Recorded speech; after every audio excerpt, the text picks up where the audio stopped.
শিক্ষার্থীদেরকে যেন কোনোভাবে মামলা এবং হয়রানি করে তাদেরকে হয়রানি করা না হয়।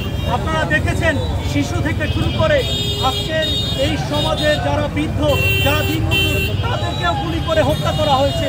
আমার 2টা সন্তান আছে, তারা যদি বাসার মধ্যে নিরাপদ না থাকে, তারা যদি ছাদের উপরে নিরাপদ না থাকে, তারা যদি পার্কের মধ্যে নিরাপদ না থাকে, তাহলে এই দেশে কেন আমরা এখনো পর্যন্ত জীবিত আছি?